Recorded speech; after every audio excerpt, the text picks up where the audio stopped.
morning, everyone. I am Joan Canyanes, and I am here once again to start off the Group 2's presentation on today's discussion, Constructivism Learning Theory. So what is Constructivism? So Constructivism is a theory of learning based on the idea that humans construct their own knowledge through direct experience as opposed to being taught concepts in the abstract. Constructivism is not a new learning theory, and it's been around for a very long time. And based on the works of three theorists who were Dewey, Piaget, and Montessori, these three pioneers developed just hint-pinch of what constructivism could look like.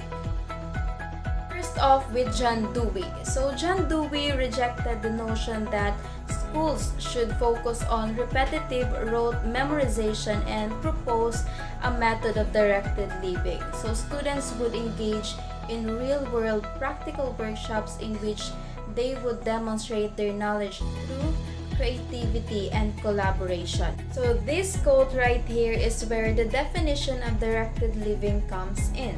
So directed living means the continuous questioning of the learner about what is their best response for a given situation or task. And John Dewey says that all social situations are opportunities to learn, and the child participates in the construction of his own knowledge and understanding, and teachers cannot just be conveyors of knowledge and wisdom. Next, we have Piaget. So Piaget believed that children learn by making sense of whatever they know from the very beginning, and this understanding is progressively reformed as new knowledge is acquired. So in Piaget's constructivism learning theory, children use mental strategies to construct their view of knowledge, and they do this through what they call assimilation and accommodation. So his theories indicate that humans create knowledge through the interaction between their experiences and ideas.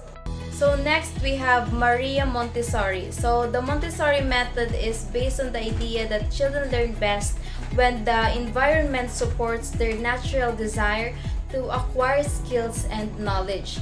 So the teacher is the one in charge of this learning environment, which includes an appropriate home-like setting with materials selected by children. So Montessori's constructivist learning theory states that learners need to be active in exploring and understanding their surroundings in order for them to learn effectively. So as learner needs to understand the concepts around them before they can apply the knowledge, it's important that they are able to take part in these activities at their own pace and time. The learner in social constructivism is characterized by the need to actively construct knowledge. So the learner is not simply a passive recipient of knowledge, but an active agent in constructing their understanding. So, the following are the nature of a learner in social constructivist perspective. The learner as a unique individual. Well, all people are equal, yet not the same. One of the most important aspects of education is understanding that every learner is an individual with unique needs and abilities. So we all have different strengths and weaknesses, but when given the right opportunities to learn in different ways, everyone can succeed. Next, we have the importance of the background and culture of the learner. So social constructivism theory suggests that learners, like all people, bring their own sense of how they understand reality to the classroom, influenced by his or her background or culture. So in a social constructivist perspective, the learner is an active participant. So learning is not limited to transferring knowledge from one person to another. Rather, learning is understood as a mutual process that takes place in social contexts and with the participation of both individual and groups with an interest in organizing experiences and making meaning. The responsibility for learning. So social constructivism emphasizes that children need to be active learners, working to construct their own knowledge by discovering and constructing information with others. So this is in contrast with a more traditional child-centered approach where all learning is done through the instructor. So in the social constructivist paradigm, instructors facilitate children's learning rather than provide all of the instruction themselves. In this way, teachers play a more passive role in the classroom and focus on creating a collaborative, child-centered environment that is of course responsive to children's questions and interests. And lastly, we have the motivation for learning. So another crucial assumption regarding the nature of the learner concerns the level and source of motivation for learning. So sustaining motivation to learn is strongly dependent on the learner's confidence in his or her potential for learning. So in social constructivism theory, this confidence manifests itself in the learner's belief that what is being taught has relevance to his or her world. This self-efficacy is defined as a belief that one can successfully perform a task by applying a specific knowledge. Moving on is the role of the teacher and the student in the heartless discussion method in social constructivism. Well, in the heartless discussion method, students are seated in a circle motivating and controlling their own discussion. So the role of the instructors here are as facilitators to lead students towards active learning. So as facilitation guides, instructors are there to create dialogue, listen to questions and ideas, and of course provide perspective. They allow space for all participants in discussions without leading or managing the conversation. The students, on the other hand, serves as the educators as well, as they get the discussion rolling and direct it. This technique requires that students are given opportunities to engage in class discussion. So the goal of this approach is for students to become their own teachers by taking the lead role in the classroom discussion. Students are shown how to critically think and analyze arguments. They also learn how to cultivate strong arguments using empirical evidence and logic. This method challenges traditional lecture-style classrooms where the teacher has full control over what is being discussed at any point during class time.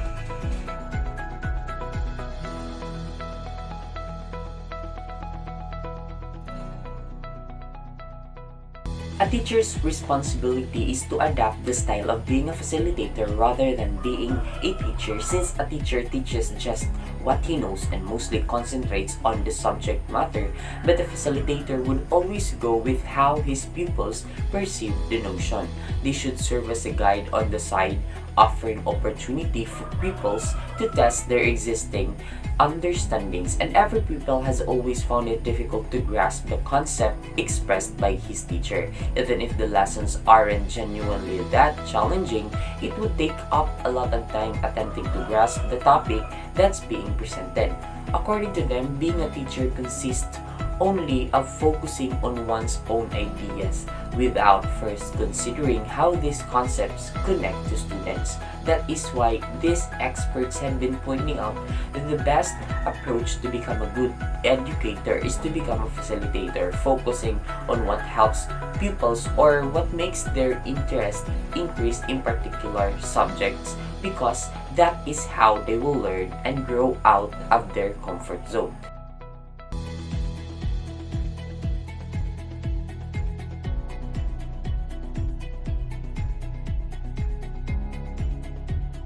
Reciprocal teaching or learning. This type of learning would allow the students to learn with their classmates and at the same time learn how to teach. In this point, it could help the students perceive knowledge and at the same time think of the ways how are these ideas will be distributed or discussed. Example, Mr. Ramos grouped the students into 5 groups, and after that, they were given certain topics which later on will be divided and distributed, each of the group member and responsible to discuss it to the circle, meaning to say, they will become teachers to each other. Inquiry-based learning. In this strategy, it lets the students think of their own ways to seek information they need. They will know what are the reliable resources, and also they will learn how to manage these resources in a more meaningful one. Example, Miss Mercado gave an argumentative question to her students and let them research for the answers. And the next day, she listens to their thoughts about this and question them up to the corner to test how much they know about. Problems-based learning. Problems are already a cliche for students, but then giving these students problems to solve helps them become critical not only in finding the answers but also in making decisions. Example, the teacher gave a very difficult riddle to this class, and each of them are required to find solutions with the case given, and whoever find it out first will be rewarded with a high grade. Cooperative learning. In this strategy, it lets the students become interactive. A teacher would know how much his students know when they become cooperative because of how open-minded they could be. Example, the teacher divided the class and let them contribute to each other about the knowledge they have, and they presented it in front of the class. Then the other groups will question them based on the data spoken.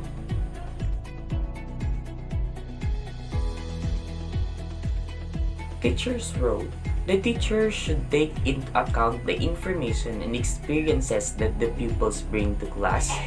Learners build their knowledge through an active inquiry method. By offering the required materials, discovery is made easier. Learning is described as an active discovery process in which knowledge is actively created. Provide assistance with assimilation of new and old knowledge. Learning program should be sufficiently flexible to permit development along lines of student inquiry. Due to its interpretivist nature, each student will interpret information in different ways. Create situations where the students feel safe questioning and reflecting on their own processes. Students' role. The role of the student is to actively participate in their own education. Students have to accommodate or assimilate new information with their current understanding. One important aspect in controlling their own learning process is reflecting on their experiences. Students begin their study with preconceived notions. Students are very reluctant to give up their established schema or idea and may reject new information that challenges prior knowledge. Students may not be aware of the reasons they hold such strong ideas or schemata. Learners need to use and test ideas, skills, and information through relevant activities. Students need to know how to learn or change their thinking or learning style.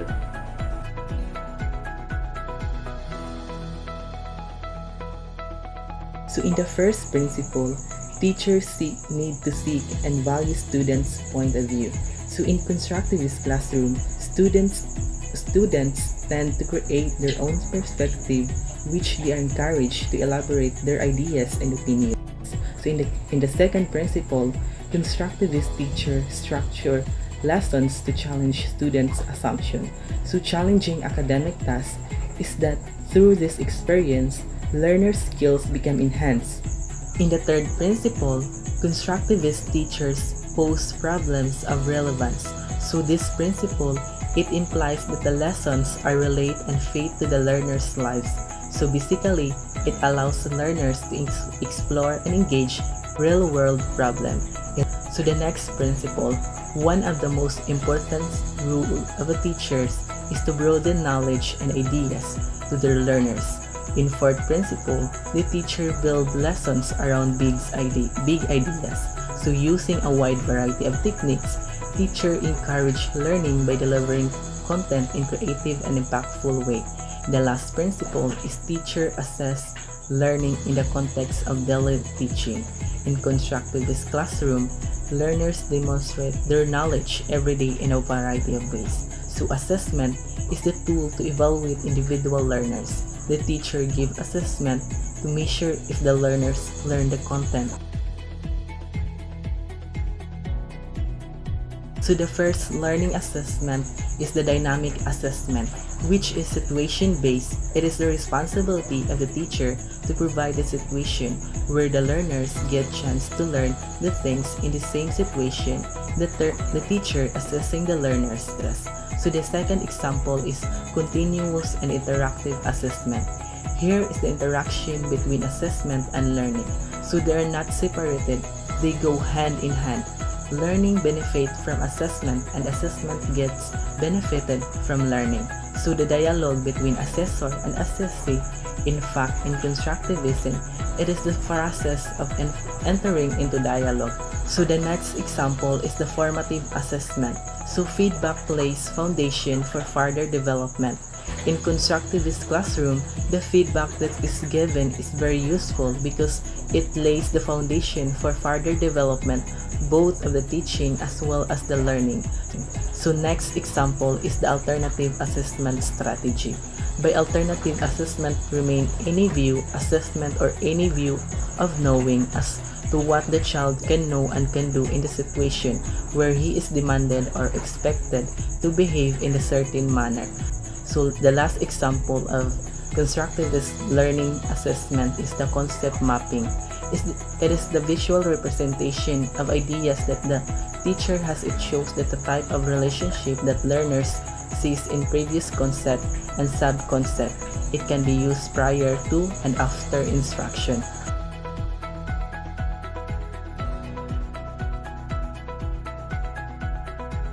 Reciprocal teaching, an instructional group of activity where a student assumes to have the role both of a teacher and a learner with a small group of members. Cooperative learning, an approach where the students collaboratively and actively engage in the process of learning and working with the other students to accomplish the same goal. Situated learning, an approach that cannot occur abstractly but only to those who has already a basic knowledge on learning are those people that have high level of experience or expertise in a specific field. Anchored instruction, an approach that is a technology-centered and a form of situated learning in which it involves the learner's participation and cooperation in discussion.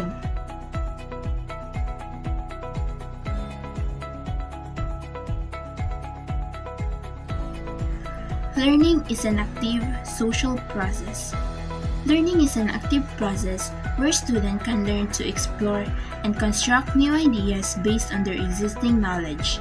Learners emphasizes that they can discover new knowledge through interaction with their environment. The dynamic interaction between task, instructor, and learner. This emphasizes the importance of a relationship between the instructor and the student in the learning process. The learning experience is focused both on the subjectiveness and objectiveness from the demands that the instructors provide a background of where it is important for the role in shaping a means between the learners and task. Collaboration among others. Working together as a group will provide a unification of each of their ideas and understanding, whereas with this collaborative activity, it will not only show its development of higher level thinking skills for learners, but it can boost up their self-esteem toward improving their social and interpersonal skills. With the content of our lesson plan, the discussion will focus on the principles of constructivism learning theory. This means that students should actively shape their own learning experiences. This allows students to focus on what they need and what they want. For the materials of our discussion, we have computers, laptops, LCD projector, and variety of art materials. For our learning strategies, before beginning the class discussion, have the students consider. Next is introduce constructivism as a theory to the class. Make use of PowerPoint presentations that follow the visual principles advised for this century's learners. Next is explain how a house is constructed. After explaining how dwellings are built, compare it to how a vast picture of information is built. Make the spooky blocks a metaphor for the individual pieces of information that must be. After you've talked about this, ask students what their thoughts are on it. Listen what they have to say, then use their ideas to expand on the teachings. After the conversation, divide the students into group of 6. How do you make your dreams come true? Ask them. You'll tell them to answer the question based on their preferred activity, which might be singing, dancing, acting, or reporting. After the conversation and performance presentations have concluded, you will link the activity to the topic. Because they had personal contact with constructivism, they would already have a notion of how it is done.